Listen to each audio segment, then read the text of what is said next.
வணக்கம். நான் ஸ்ரீரங்கம் ரவி உங்களோட பேசிகிட்ருக்கேன். இது ராகு கேது பயிற்சிக்கான நிகழ்ச்சி. இதில் நான் ராகு மே மாதம் 19ஆம் தேதி விடியற்காலை 5 மணிக்கு ராகு மீன ராசியிலிருந்து கும்பராசிக்குள் பிரவேசிக்கிறார். கேதுவானவர் கன்னி ராசியிலிருந்து சிம்ம ராசிக்குள் பிரவேசிக்கிறார் அதே நேரத்தில். ஏன்னா ராகு தலை கேதுவால். ஸோ அவங்க ஒரு 180 டிகிரியில் தான் இருப்பாங்க. ஸோ அவங்க 2 பேரும் பயிற்சி அந்த நேரத்தில் நடக்கும். நான் உங்களுக்கு எக்ஸ்பிளைன் பண்ணுறது எப்படின்னா, அந்த ராசிக்குள்ளே வருதுனால என்ன பலன், அது போக அந்த ராசிக்குள்ளே இருக்கக்கூடிய நட்சத்திரங்கள், இப்போ உதாரணத்துக்கு கும்பத்துக்குள்ளே இருக்கிற நட்சத்திரங்கள் என்னென்னா பூரட்டாதி 1, 2, 3 பாதம், அப்புறம் சதயம் 4 பாதங்கள், அவிட்டம் 3ஆம் பாதம் 4ஆம் பாதம். இதில் இந்த 9 பாதங்களை கொண்டது கும்பராசி. அப்போது அதுதான் நட்சத்திர சாரம்னு சொல்கிறோம்.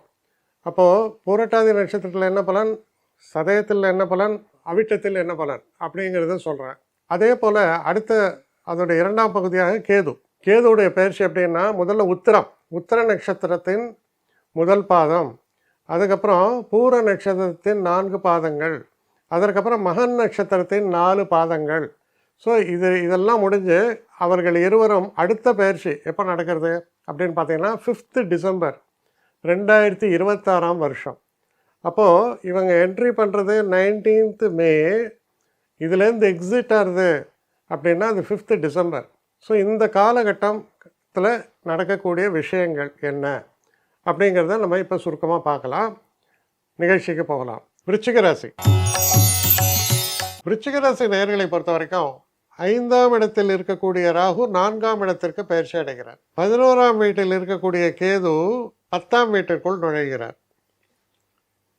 இப்போ ராகுவினுடைய எஃபெக்ட்ஸ் எப்படி இருக்கு? 4ஆம் வீட்டில் ராகு இருக்கும்போது முயற்சிகளுக்கு வெற்றி ஏற்படும். நம்ம எப்படி கடுமையாக உழைக்கிறோமோ அந்த உழைப்புக்கான வெற்றி, உங்களுடைய இயற்கையான டேலண்ட்ஸ் வெளிப்படக்கூடிய காலம். அப்போது ஒரு விஷயம் படிப்பு, இன்னொன்று வித்தை வெளிப்படக்கூடிய காலம். இப்போ என்ன படிப்புக்கும் வித்தைக்கும் என்ன வித்தியாசம்? உங்களுக்கு ஒரு ஸ்கூலில் படிக்கிறீங்க, உங்களுக்கு நல்ல ஓரளவுக்கு பேச்சு திறமையெல்லாம் இருக்குது. அப்போ வாத்தியார் சொல்கிறாரு எப்படி ஆரம்பிக்கணும், இங்கே கூடி இருக்கும் தலைவர்களே, இங்கே இருக்கும் கரஸ்பாண்டன்ட் அவர்களே, இங்கே இருக்கும் சோ அவர்களே, இதெல்லாம் ப்ரொசீஜரெல்லாம் சொல்லி தருவாங்க. சொல்லிட்டு பேச்ச ஆரம்பின்னு. ஆனால் சரி, இது கல்வி. வித்தைலாம் என்னென்னா இயற்கையாக இறைவனால் தரப்பட்டது. இது அதாவது ஒன்று உங்களுக்கு தரப்பட்டது, கல்விங்கிறது பெறப்பட்டது. இதுதான் வித்தியாசம். அப்போ தரப்பட்டது எப்படி? இறைவனால் தரப்பட்டது. அப்போது நீங்கள் பேசுகிற பேச்சு இருக்குது பார்த்தீங்களா, அருமையாக இருக்கும். சொல்லுவாங்க ஸ்பெல் பவுண்ட் ஸ்பீச் அப்படிமா. அதாவது வார்த்தைகளே வராத அளவுக்கு வாய் மூடி கேட்பாரலாம்.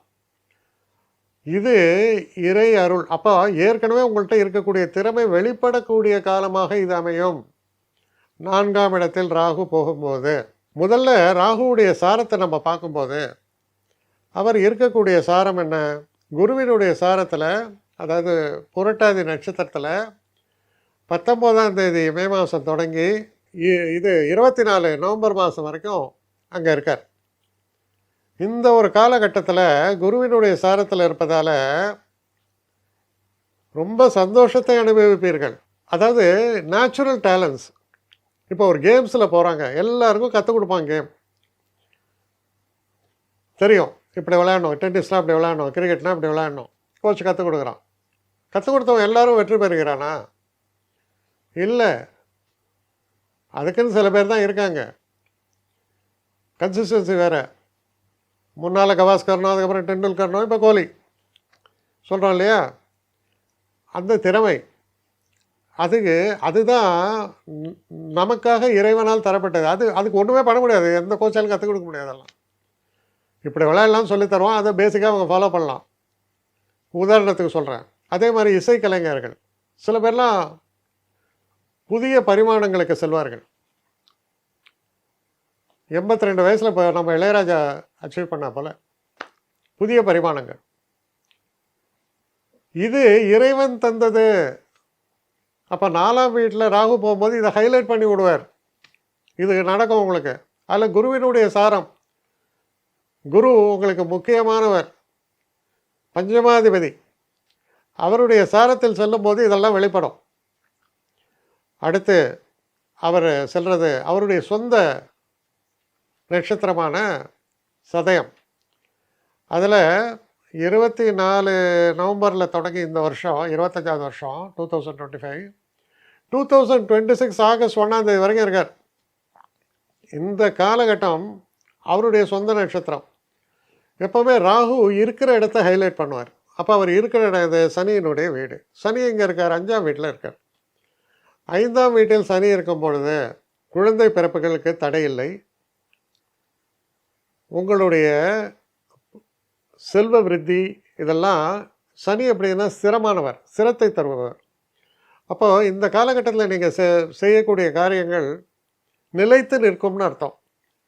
இந்த காலகட்டத்தில் பல புகழுக்கு சொந்தமான சில விஷயங்களையும் செய்வீங்க, ஃபேமஸ் ஆவீங்க, பல நன்மைகள் உங்களுக்கு கூடி வரக்கூடிய காலமாக இருக்கும்.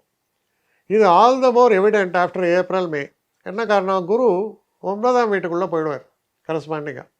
அப்போ ஆகஸ்ட் மாதம் இது முடிகிற நேரத்தில் பார்த்தீங்கன்னா லாஸ்ட் 3 மந்த்ஸ் பெரிய அளவு ஹை லெவல் ஆஃப் ப்ரொடக்டிவிட்டியை பார்க்க முடியும், வெற்றியை காண முடியும். அப்போ ப்ராக்ரெசிவாக இருந்தால் தானே அந்த வெற்றி வரும். திடீர்னு எப்படி வெற்றி வரும்? நீ progressively you will have to improve yourself. அப்போ தான் அது ஃபைனல் டெஸ்டினேஷன் கிடைக்கும். அது நடக்கும். அதுக்கப்புறம் இந்த கடைசி இது செவ்வாயுடைய நட்சத்திரமான அவிட்டம். இது ஆகஸ்ட் 1ஆம் தேதியிலேருந்து டிசம்பர் 5ஆம் தேதி 2026 வருஷம். இந்த ஒரு காலகட்டத்தை பார்த்தீங்கன்னா செவ்வாய் என்பவர் உங்கள் ராசிநாதன் மிகப்பெரிய உயர்வுகளையும் அவர் அதை கன்சாலிடேட் பண்ணி தருவார். ஸோ இப்படி தான் இதோடைய நிலை இருக்கிறது. அப்போது ஒரு விஷயத்தை புரிஞ்சுங்க, எதுவுமே கிஃப்ட் இல்லை. கிஃப்ட் என்பது அவன் உங்களுக்கு தந்தது, அக்ரீட். ஆனால் அதை யூஸ் பண்ணுறீங்க, உழைப்பை தருகிறீர்கள். உங்கள்கிட்ட ஒரு கிஃப்ட் இருக்குது, ஆனால் அந்த கிஃப்ட்டு அதை உபயோகப்படுத்தும் போது தானே அது தன்மை வெளிப்படும். நான் அருமையான ஒரு வீணை வித்வான், வாசிக்கணும் இல்லை, நான் வீணை வித்வான் சொல்லிட்டு இருக்கிறேன், எப்படி வரும்? அதை ஒரு பர்ஃபார்ம் பண்ணுறீங்க. ஸோ அந்த பர்ஃபார்ம் என்பது உங்களுடைய உழைப்பு. அந்த உழைப்பை கொடுக்கும்போது நிறைந்த பலனை தரக்கூடிய ஒரு காலம், அதுதான் ராகு சொல்கிறார். ஸோ இதை சரியாக புரிஞ்சுன்னு நீங்கள் அப்ளை பண்ணும்போது உங்களுடைய திறமைகளை மேம்படுத்தி கொள்ளும் போதும் மிகப்பெரிய வெற்றிகள் உங்களுக்கு ஏற்படும்.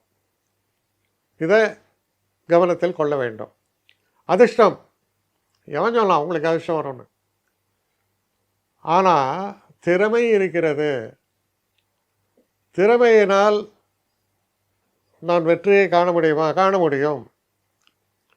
சும்மா உட்காந்தாலே வருமா? வராது. இந்த டிஃப்ரென்ஸை புரிஞ்சுங்க. கேதுவினுடைய சாரம்.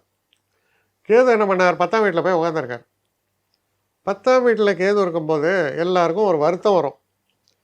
சார், அவன் பார்க்குற வேலையை தான் நானும் பார்க்குறேன். அவனுக்கு 5 வருஷம் எக்ஸ்பீரியன்ஸ், எனக்கு 8 வருஷம் 10 வருஷம் எக்ஸ்பீரியன்ஸு. அவனுக்கு நிறைய இன்க்ரிமெண்ட்டு, எனக்கு கட்டாயவே இருக்குது இன்க்ரிமெண்ட்டு. நான் என்ன பாவம் பண்ணேன்? இப்படி புலம்புறது எப்போனா 10ல் கேது இருக்கும்போது தான். ஆனால் அதே நேரத்தில் இன்னொரு கேள்வி கேளுங்க. உன்னை இன்சல்ட் பண்ணாங்களா? உன்கிட்ட மோசமாக நடந்தாங்களா? அதெல்லாம் ஒன்றுமே இருக்காது. அவருக்குரிய மரியாதை இருக்கும், அவருக்குரிய ஒரு இதெல்லாம் இருக்கும், சலுகைகள் எல்லாமே உண்டு. ஆனால் ஃபினான்ஷியல் காம்பன்சேஷன் வரும்போது என் பேர் என்னமோ தெரில, அவர் கவனத்துக்கு வரவே மாட்டேங்குது. முந்தானத்து ஒரு பையன் வந்தான், அவன் எனக்கு மேலே சம்பளம் வாங்கின்னு உக்காந்துருக்கான். நான் இவ்வளோ நாளாக குப்பை கொட்டி எனக்கு ஒன்றும் வரலேன்னு புலம்புறீங்க பார்த்தீங்களா? அதுதான் 10ல் கேது. இதுவும் நடக்கும். ஆனால் ஒரு விஷயம் நீங்கள் என்ன புரிஞ்சுக்கணுன்னா, எல்லாவற்றுக்கும் மேலானது என்னென்னா மன நிம்மதி.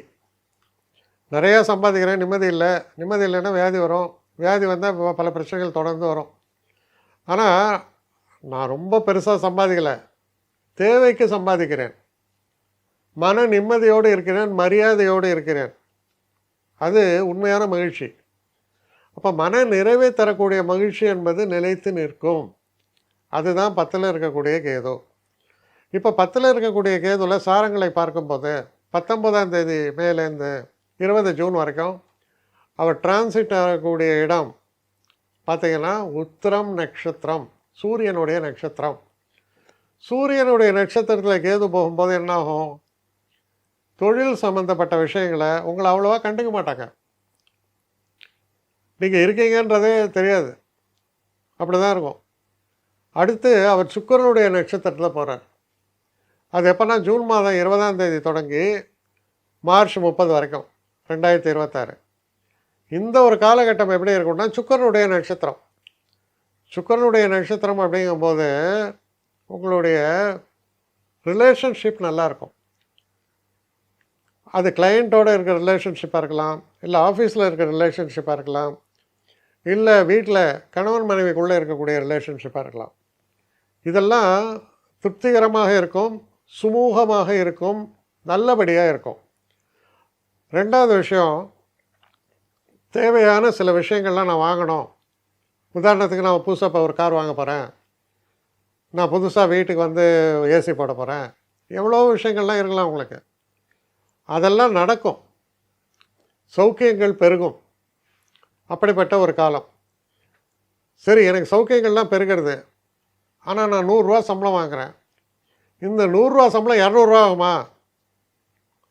100 ரூபா சம்பளம் 115 ரூபா ஆகும். சரி, அப்போ எப்படியா நான் இதெல்லாம் பண்ணுறது? அதான் நாட்டில் இஎம்ஐ தர ஆள் தான் இருக்கானே. ஐயா 1 ரூபா கொடுங்க ஐயா, எடுத்துகிட்டு போங்க அம்மா, அப்புறம் இஎம்ஐ கட்டணும். ஸோ இதில் என்ன புரிஞ்சுக்கணும்னா, நம்ம தான் பேலன்ஸை ஸ்ட்ரைக் பண்ணோம் இதில். அடுத்து அவர் போகக்கூடியது அவருடைய சொந்த நட்சத்திரமான கேது, அதாவது மகம். மக நட்சத்திரத்தில் அவர் போகக்கூடிய காலம் இது மார்ச் 30லேருந்து டிசம்பர் 5, 2026 வரைக்கும். இந்த ஒரு காலகட்டம் எப்படி இருக்குது அப்படின்னு பார்த்தீங்கன்னா, மனசில் நிம்மதி, நிறையா க்ஷேத்திரங்களுக்கெல்லாம் போயிட்டு வரக்கூடிய விஷயங்கள். சில நேரங்களில் நீங்கள் பப்ளிக் சர்வீஸில் இருந்தீங்கன்னா வாலண்டரி சர்வீசஸ் எல்லாம் செய்யறதுக்கான வாய்ப்புகள். ஆனால் சொசைட்டியில் ஒரு நல்ல மரியாதை, அவர் உத்தமர், நல்லவர்.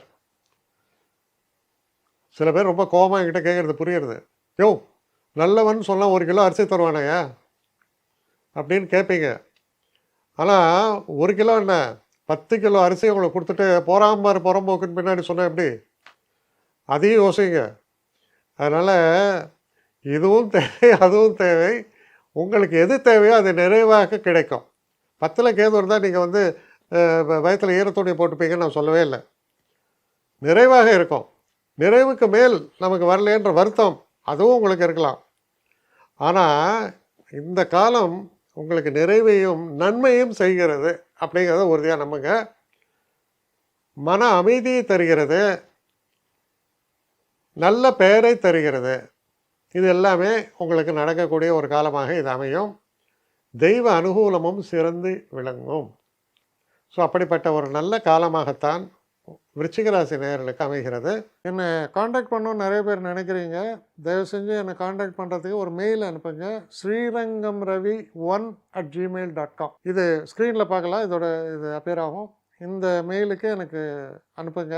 எனக்கு நிறைய பேர் அனுப்புகிறீங்க, நான் ஒருத்தன் தான் அதை பார்க்குறேன், செய்கிறேன். ஏன்னா இது வேகமாக செய்யலாம் முடியாது. ஒரு நாளைக்கு ஒரு 3 பேர் பார்ப்போம், 4 பேர் பார்க்குறோம். அதனால் கொஞ்சம் டிலே ஆகுது. கட்டண சேவை தான். இந்த கட்டணத்தை செலுத்திய பின்பும் கிட்டத்தட்ட ஒரு 5-6 நாள் ஆகும். சில பேர் நினைக்கலாம் கட்டணத்தை செலுத்தின உடனே அடுத்த நாளே பார்க்கணுன்ட்டு. அப்படி என்னால் முடியல. கொஞ்சம் பொறுமையும் நிதானமும் தேவையும் இருப்பவர்கள் நிச்சயமாக காண்டாக்ட் பண்ணுங்கள். என்னுடைய பெஸ்ட்டு சர்வீஸு உங்களுக்கு கண்டிப்பாக உண்டு. வணக்கம்.